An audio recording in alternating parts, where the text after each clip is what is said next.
मित्रों नमस्कार। The truth of the share market channel में आपका स्वागत है। मैं भवनीश अग्रवाल, आप सबको नमस्कार।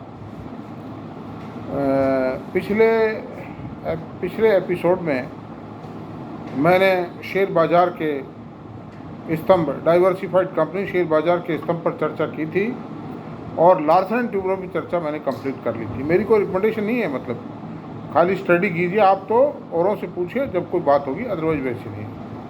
और रिलायंस पे शायद शुरू की थी या नहीं की थी, मेरे ध्यान नहीं है, देख लेंगे। लेकिन स्तंभ पे चर्चा तो बाद में भी कर लेंगे, तो स्लो सब्जेक्ट है। बाज़ारों में तेज़ी है, कई प्रकार की शक्तियाँ बाज़ारों में काम कर रही हैं, कई तरह के उद्देश्यों से काम कर रही हैं। इसलिए आपको सावधानी के बतौर मैं एक वीडियो आज जारी कर रहा हूँ। वो बहुत अर्जेंट है, इसलिए आज जारी कर कि ये जो इस तरह के वीडियो आ रहे हैं कि 50 शेयर खरीद लो, 7 पीढ़ी काफ़ी है, या 6 रुपये का शेयर है 6000 हो जाएगा, या ये 15 रुपये का शेयर है ये दूसरा इन्फोसिस हो जाएगा या TCS हो जाएगा। इस तरह की जो ये लालचपूर्ण जो वीडियो आ रहे हैं इस बाज़ार में, आएंगे, बहुत आएंगे। देखिए, इतना बड़ा देश है और हर आदमी का अलग अलग उद्देश्य है, उनमें सावधानी बरतने की बात है। अगर 6 रुपये का शेयर इन्फोसिस जितना रिटर्न दे जाए तो फिर वो खुद ही क्यों नहीं खरीद लेता है वो आज। तो इस संबंध में बहुत सावधानी बरतिए। किसी के एकाएक कहने से कुछ मत खरीदिए। खुद आप सक्षम बनिए, पढ़िए, लिखिए। जो भरोसे के लोग हैं, आपके नज़दीकी जो लोग हैं, आपके फाइनेंशियल एडवाइज़र हैं, आपका शेयर ब्रोकर है ना, उन सब से आप सलाह सूत लीजिए। उसके बाद जल्दी मत कीजिए, चढ़ा के कोई बात आई खट खरीद लिया, ऐसा नहीं। तसल्ली से खरीदिए और बहुत सोच समझ के। ये जो 4 रुपये, 6 रुपये, 50 रुपये, 25 रुपये, 10 रुपये के जो शेयर हैं, इनसे थोड़ा बच के रहिए। और ऐसा नहीं होगा, इतना मूर्ख कोई भी नहीं है, हम भी इतने मूर्ख नहीं हैं, हम भी खरीद लेते अगर ऐसे ही होते तो। ऐसा कुछ नहीं होगा। इस बारे में मैं 2 उदाहरण देता हूँ आपको। पहले के सबसे बड़े उदाहरण हैं वो, ज़्यादा बड़े नहीं है लेकिन ठीक है, आपको एक एग्जाम्पल बहुत सॉलिड मिलेगी। क्या हुआ कि 95-6 के आसपास एक साबू सोडियम नाम का एक शेयर आया था, IPO आया। उसने शेयर जारी किया, मंदी के बाज़ार थे, और शेयर जारी करके, और जो ये टाटा नमक टाइप जो नमक था, सोडियम मतलब साल्ट जो था, वो पैक करके बाज़ार में बेचने का बताया, और शेयर आ गया, लिस्ट हो गया। और लिस्टिंग के बाद उस शेयर में जो कार्यक्रम चलना शुरू हुआ, तो वो शेयर बढ़ता बढ़ता बढ़ता शायद 40-50 रुपये पहुँच गया। और बाज़ार में इस प्रकार की अफवाहें छोड़ी गई कि ये शेयर बहुत जल्दी 200 रुपये हो जाएगा, क्योंकि तो कंज्यूमर प्रोडक्ट की कंपनी है, FMCG है, और ये 200 रुपीज़ हुआ है, तो 10-5 दिन में होने वाला है। तो हुआ क्या कि मेरे मित्र थे जो पेशे से अकाउंटेंट थे, MCOM पास थे, बहुत भले आदमी हैं बेचारे, और शेयर बाज़ार में बड़ी मेहनत से बरसों की कमाई जो थी उनके पास उस वक्त करीब 50 लाख रुपए के शेयर थे। तो मेरे को मिले, इस घटना हो चुकने के बाद मिले वो मेरे से, बीच में कुछ मुलाकात नहीं हो पाई थी कुछ कारणों से। तो मैंने यही कहा, शर्मा जी क्या हाल है? उन्होंने कहा, जी हाल ख़राब है। क्या बताएं आप, क्या हुआ? मैंने कहा, हुआ क्या आखिर? ये कहते, हुआ ये कि मेरे पास कोलगेट, हिंदुस्तान लीवर, फाइजर, बढ़िया बढ़िया कंपनियों के शेयर थे, और बाज़ार में मेरी गलती है कि मैं बाज़ार में शेयर ब्रोकर्स के और यहाँ उठता बैठता था, उनसे मिलता जुलता था, मेरी गलती सिर्फ ये। तो अफवाह ये आई साबू सोडियम में कि साहब ये शेयर 200 रुपये हो जाएगा। तो मेरे पास और पैसे तो थे नहीं, मेरे पास तो शेयर ही थे, वो बढ़िया बढ़िया जो थे, अच्छे अच्छे शेयर जो थे। तो मैंने उन शेयरों को तो बेच दिया और साबू सोडियम के शेयर खरीद लिए। 50 लाख रुपए के शेयर थे उनके पास, वो सारे के साबू सोडियम खरीद डाले उन्होंने, और साबू सोडियम 50 रुपये में खरीदे उन्होंने। नतीजा ये रहा कि साबू सोडियम जो था वो धीरे धीरे पतली गली से बेच के खिसक गए। साबू सोडियम के ऑपरेटर जो थे और पंडित जी जो थे, शर्मा जी, सड़क पर आ गई मार। तो ये जो चमक है कि ये हो जाएगा, वैसा हो जाएगा, इनमें मत आए प्लीज़। मेरा हाथ जोड़ के आपसे निवेदन है, आपकी बड़ी मेहनत की कमाई है, मेरा मेरा कोई उद्देश्य आप लोगों से पैसे कमाने का नहीं है, कोई सलाह देने का नहीं है, कोई मैं फीस नहीं मांगता हूँ, कुछ भी नहीं संबंध मेरा आपको ये कि आप सब लोग खुश रहें। 72 साल मेरी एज होती आई अभी। आप सब लोग खुश रहें, अपनी कड़ी कमाई को काबू में रखें। ऐसा कभी भी नहीं हो सकता है, कोई जादू कहीं भी नहीं है नहीं। तो दूसरा एपिसोड बता रहा हूँ। सन 85-86 में एक आए, ऐसे एपिसोड तो हज़ारों हुए हैं, लेकिन 2 एपिसोड जो मुझे अच्छी तरह याद हो बता रहा हूँ। सेवा पेपर का शेयर आया सन 1985-86। वो शेयर आया तो उसमें भी साहब उसको भी धीरे धीरे करके 40, 50, 40, 38 रुपये पहुँचा दिया। और प्रीमियम भी खुला था उस पर, ग्रे मार्केट में प्रीमियम खुला था। लोगों ने अप्लाई किया अलॉटमेंट पे आकर। आई डिड नॉट अप्लाई, मैंने कोई अप्लाई नहीं किया था उसमें। कागज़ के शेयर मरे पड़े थे उस वक्त भी, लेकिन वो कलाकार आदमी थे, उन्होंने सब्सक्राइब करा लिया। और ग्रे मार्केट में जो माल खरीदा था उसको आखिर बेचना भी था उनको, ऐसी क्या बात, अब खुद के पास थोड़ी रखना था। उन्होंने ग्रे मतलब लिस्टिंग के बाद भी शेयर में कामकाज चालू रहा और वो धीरे धीरे 35 रुपये पहुँचा। और शहर में उस वक्त बहुत से दुकानदार जो ज़्यादा पढ़े लिखे नहीं थे, पैसे वाले तो थे, वो पढ़े लिखे नहीं थे। मैट्रिक पास कोई आज के ज़माने में कोई पढ़ा लिखा, सन 85 में भी उसको कोई पढ़ा लिखा नहीं माना जाएगा। हलवाई थे, अनाज वाले थे, राशन के दुकानदार थे, किराना मर्चेंट थे, बर्तन वाले, लोहे वाले, ये बाज़ार में कपड़े वाले जो थे पैसे वाले, इन्होंने जम के सेवा पेपर खरीदा। और एक शेयर ब्रोकर तो मुझे ये बताते थे कि मैं जहाँ भी कहीं फंक्शन में जाता हूँ, कहीं भी जाता हूँ, मैंने 2 महीने की 3 महीने की घटना है ये, कि मुझसे लोग सिर्फ सेवा पेपर का भाव पूछते हैं, कोलगेट का, हिंदुस्तान लीवर का कोई भाव नहीं पूछता। मैंने कहा जी वो भाव तो अखबार में आते हैं, ये भाव अखबार में जनरली नहीं आता है। तो साहब नतीजा क्या रहा, उन्होंने खूब जम के खरीदे वो शेयर सेवा पेपर के। और सेवा पेपर का शेयर धीरे धीरे, अच्छा ऐसी ऐसी अफवाहें उड़ने लगी कि इसने तो सिल्क का प्लांट लगा लिया है, कोई कह रहा है टीवी का प्लांट लगा लिया है, कोई कहे ये दवाई का प्लांट लगा लिया, इन्होंने फैक्ट्री लगा दी, चालू हो गई है। ऐसे ऐसे घोड़े दौड़ने लगे और वो धीरे धीरे अपना माल बेच के पतली गली से खिसक गए और लोगों के गले में वो सेवा पेपर पड़ गए। लेकिन गनीमत थोड़ी सी ये थी कि उसके बाद में थोड़े दिनों बाद, 2-4 साल बाद में, थापर ग्रुप की एक कंपनी थी जो भी बंद हो गई है, कागज़ की बहुत नामी कंपनी थी, क्या नाम उसका भूल गया मैं नाम। उस कंपनी ने उस सेवा पेपर को टेक ओवर कर लिया। प्लांट तो था उनके पास में, फैक्ट्री कागज़ की लगाई तो थी, उन्होंने उसको टेक ओवर कर लिया। उससे आगे चल के कुछ थोड़ा बहुत वसूली हो गई थी, लेकिन चूना जो लग गया जगह। एडुकॉम पे एक शेयर आया था, 4500 रुपये हुआ, 4500 रुपये में लिस्ट होकर के 10 पेड अप शेयर 4500 हुआ। और इवन वो 2-3 साल चला वो शेयर, काफ़ी महंगा। और मैंने एक जोबर टाइप आदमी थे जो शेयर बाज़ार में सट्टेबाजी करते थे, तो मैंने वैसे ही बातचीत में बात हो गई कि देखो यानी कैसे कैसा हाल है, ये 4500 रुपये का शेयर है, 1 रुपये की EPS नहीं है इसकी। वो मेरे से बोले कि तो बहुत शानदार शेयर है। मैं कहा जी वो कैसे, कि वो इस तरह से शानदार है, अगर डेली अप डाउन होता है तो हम तो हमारा काम कर लेते हैं, इसमें प्रॉफिट कमा लेते हैं हम तो। अब शेयर चाहे भाड़ में जाए, शेयर के होल्डर चाहे भाड़ में जाए, हमें कोई लेना देना नहीं है, हमारा कोई संबंध नहीं है। नतीजा ये हुआ कि उस शेयर का कहीं नाम नहीं हो, धीरे धीरे धीरे धीरे 2-3 रुपये पे आ गया वो, और वो गायब हो गया था। इस तरह के हज़ारों घटनाएं हैं शेयर बाज़ार में, विचित्र घटनाएं हैं। परसों मैं एक कॉन्फ्रेंस में भी गया था जहां हिंदुस्तान के तो जो नामी बैंकों के म्यूचुअल फंड हैं उनके बड़े बड़े अफसर आए थे, उनसे मैंने काफ़ी इंटरेक्शन किया है, काफ़ी डिस्कस किया है, उन्होंने भी खूब बताया। उनका सिर्फ यही कहना था कि अब ये जो स्मॉल कैप और जो मिड कैप शेयर हैं, इनमें इतना प्रॉफिट नहीं आएगा जितना आ चुका है, इतना अप्रिसिएशन नहीं आएगा इसमें।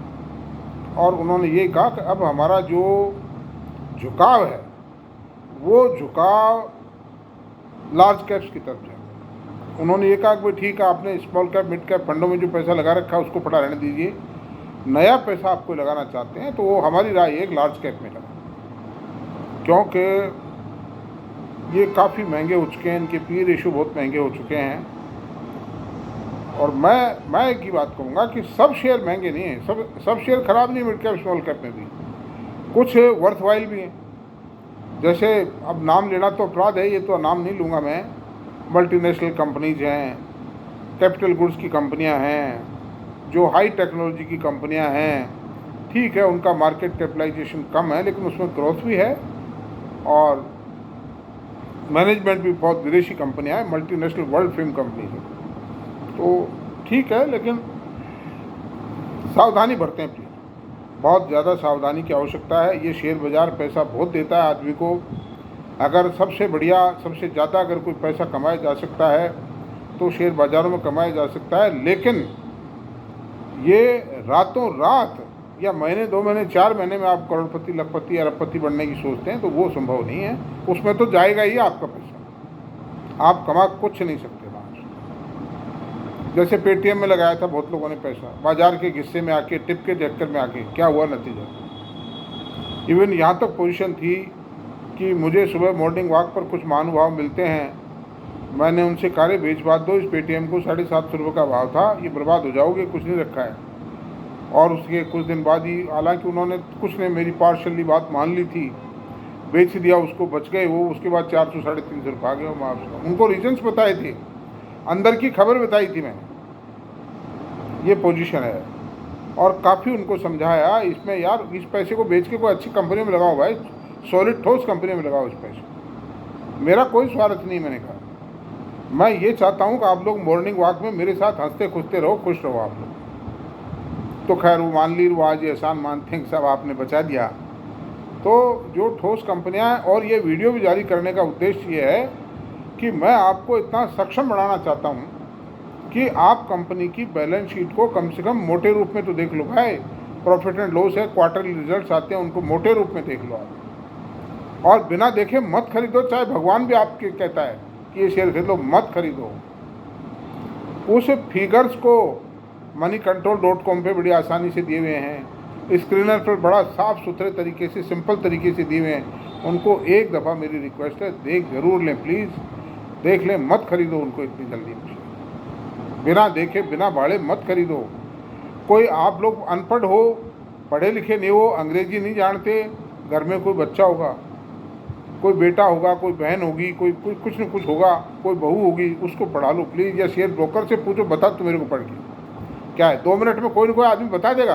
वो ऐसी यारी दोस्ती कर लीजिए जो आपको थोड़ा सा 2-4 मिनट का टाइम दे दे, पढ़ा दे, समझा दे उसको खोल के। कम से कम ये तो पूछ लो कि इसका लेटेस्ट क्वार्टर का रिजल्ट क्या है यार, ग्रोथ क्या आई, और टर्नओवर में, सेल में ग्रोथ कितनी आई, प्रॉफिट में ग्रोथ कितनी आई, कितनी EPS आई।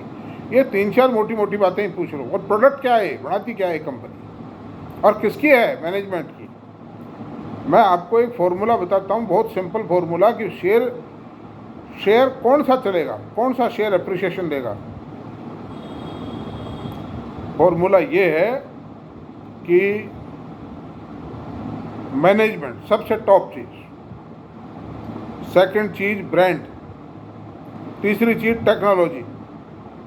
ये 3 चीज़ें तो असेंशियल है मतलब, और चौथी चीज़ ग्रोथ। बिना ग्रोथ के भी वो शेयर बढ़ने वाला नहीं है मतलब, चाहे किसी का भी हो। बढ़िया बढ़िया शेयर जो थे बरसों से पड़े थे, ग्रोथ नहीं थी, बढ़िया मैनेजमेंट थे, बढ़िया टेक्नोलॉजी थी, बढ़िया प्रोडक्ट था, लेकिन वो नहीं बढ़ी। तो ग्रोथ इज वेरी। और ये आप कह सकते हो साहब, हर मैनेजमेंट को हम कैसे जाने, नए मैनेजमेंट आए हैं वो भी करामाती निकले हैं। तो उसमें उनका प्रोडक्ट, टेक्नोलॉजी और ब्रांड, इन 3 चीज़ों को देख लो भाई, ग्रोथ को भी देख लो। अगर ये 4 चीज़ें दिखाई देती हैं, इसका मतलब ये एक मैनेजमेंट कॉम्पिटेंट है, जब भी वो लाया है ये पोजीशन।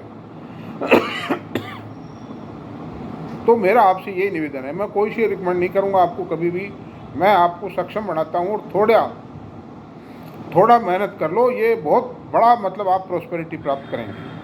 मेहनत कर लीजिए, थोड़ा समझिए किस तरह बैलेंस शीट को पढ़ना, किस तरह कंपनी को फाइंड आउट करना।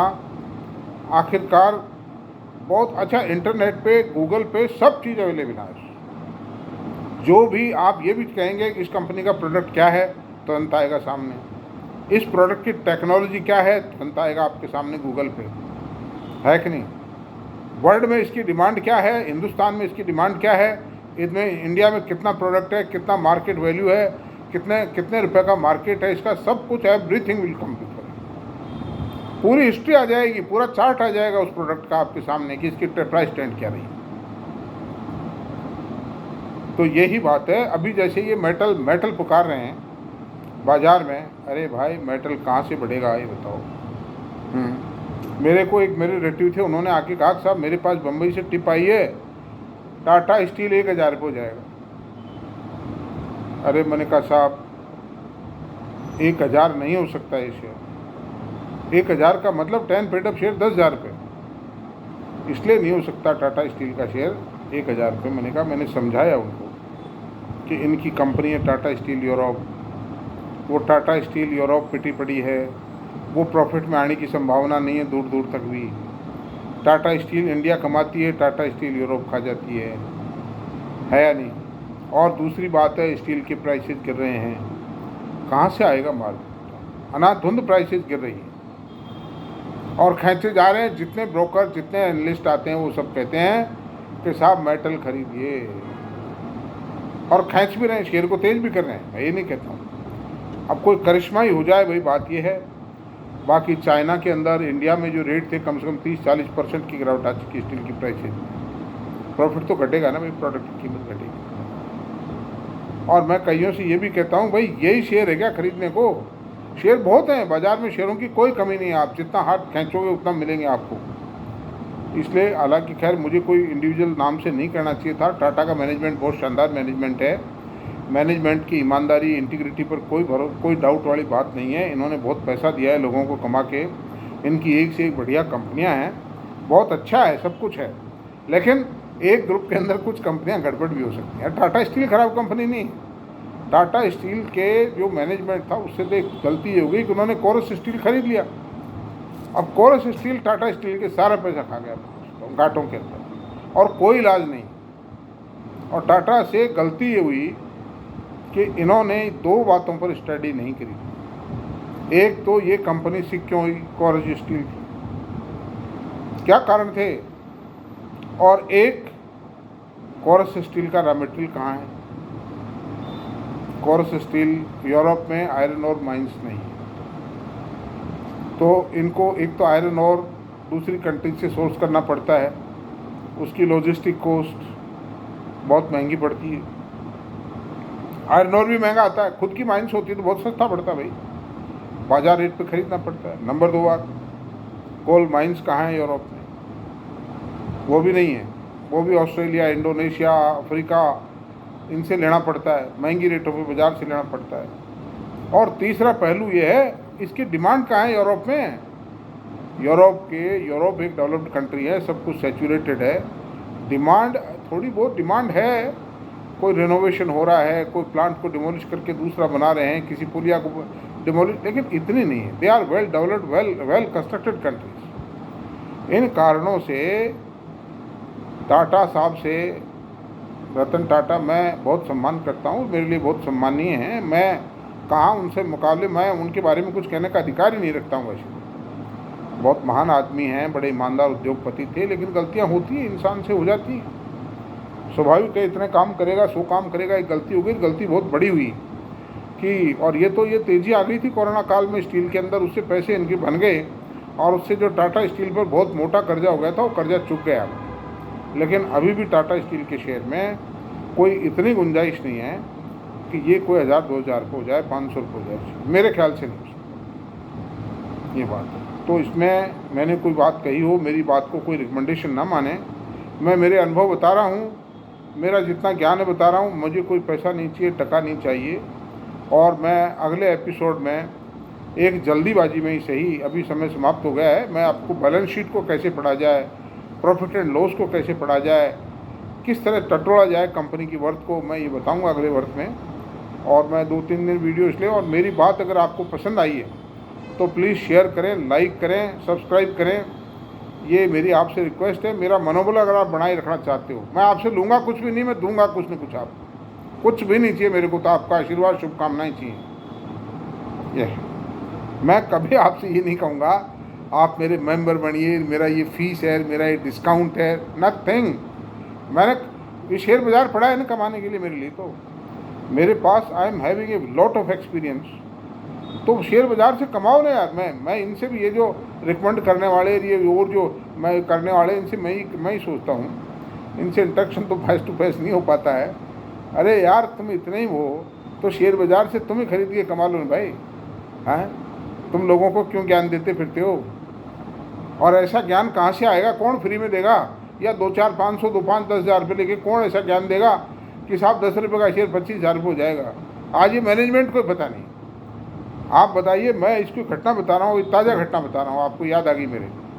वो घटना ये है, मेरा लड़का भी, मैं कंपनी का नाम भी नहीं बताऊँगा, उसका नाम और पद भी नहीं बताऊँगा, he is a highly qualified man और बहुत व्यस्त लाइफ है उसकी, बहुत ज़िंदगी बहुत है। मैं उसके पास मैंने रहने गया था, तो मैंने उससे यही कहा कि बेटे तुम ऐसा करो, देखो तुम ठीक है बड़े पद पर हो, प्रोग्रेस भी कर रहे हो, सब कुछ है, लेकिन ये जो शेयर बाज़ार की जो स्टडीज़ हैं, अनुभव है, ये मेरे से सीख लो यार कुछ को, वरना मेरे साथ चली जाएगी, मैं कितने दिन का हूँ बताओ, है कि नहीं? इसलिए मेहरबानी करके थोड़ा सीख लो। तो वो पिछले 6-8 महीने से बड़ी कड़ी मेहनत की है उसने, रात रात जग के की मेहनत, सुबह शाम लगा रहता है, नौकरी भी करता है, सर्विस का काम करता है, 16 घंटे वहाँ काम करता है, घंटे 2 घंटे शेयर बाज़ार को देता है, बड़ी कड़ी मेहनत कर रहा है, मेरे से डिस्कस करता है। तो करते करते उसकी पकड़ में एक शेयर आया जिसकी EPS थी करीब 50 रुपये EPS थी। वो SME का शेयर था, मेरे को दिखाया, मैंने जांच की उसकी, उसने भी जांच कर ली थी। SME का शेयर था, कंटिन्यूसली ग्रोथ थी उसमें, नाम नहीं लूँगा कहीं फंस जाए, मतलब बताता हूँ उसके कारनामे हुए, इतने महीने 1.5 महीने में वो सब सामने आ गया। SME का शेयर था, IT सेक्टर की कंपनी थी, क्लाउड और ये जो इंटरनेट और ये सब चीज़ें उसमें वो काम प्रोडक्ट थे उसके।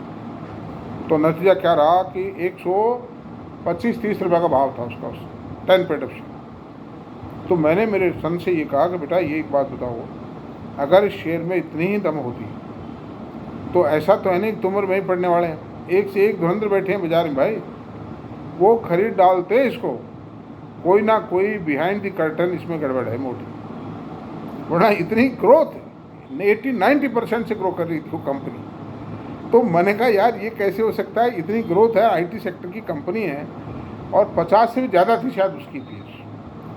तो मैंने कहा ये तो कुछ गड़बड़ है। तो उसने मेरे से कहा, और 1,000 का लोट अगर खरीदो, आप 150 शेयर खरीद के भी टेस्ट कर लेते इसको, अब 1,000 में रुपया चाहिए 1.25 लाख। मैंने कहा यार ये तो फिर चोट हो जाएगी, टेस्ट भी करेंगे ये 1.25 लाख रुपये जेब से लग जाएगा। तो नतीजा मगर इसको वॉच करते हैं, मैंने उससे डोंट माइंड, इसको वॉच करते हैं। हमने उसको वॉच किया, वो शेयर 125 रुपये था, 140-38 तक 42 तक गया उसको, वहाँ से उसका टूटना शुरू हुआ, वो शेयर 40 पे आके टिका है सीधा। अब आप बताइए, जिसकी 50-60-70 रुपये EPS हो और जो 80-90% से ग्रो कर रहा हो, IT सेक्टर की कंपनी वो हो सकती है क्या 50 रुपये आ सकती है क्या? और 2-4 दिन पहले मैंने मोबाइल पे या कहीं पढ़ा कि उसके मैनेजिंग डायरेक्टर की गिरफ्तारी वारंट जारी हो गई। वो किस बात पे हुए कि साहब 52.5 करोड़ रुपए की उन्होंने लेंडर से चीटिंग की है और वो पैसा लौटाया नहीं है उन्होंने, इस बात के उनके गिरफ्तारी वारंट जारी हुए हैं। तो ये देख लीजिए आप, ये चमक जो है ना, बैलेंस शीट है, ऑडिटेड बैलेंस शीट है, सब कुछ है, उसके बावजूद भी नमूना सामने है। ये आपको नाम बता दूं, आप वेरीफाई करो, लेकिन मेरे लिए लफड़ेबाजी होगी उसमें। मैं भी देखिए मतलब बूढ़ा आदमी हूँ, रास्ते में आता जाता हूँ, मेरे हाथ पैर भी जो बने हुए हैं वो हड्डी फसली के ही हैं, मतलब इसलिए ठीक है, आप सावधानी बरतें। Thank you.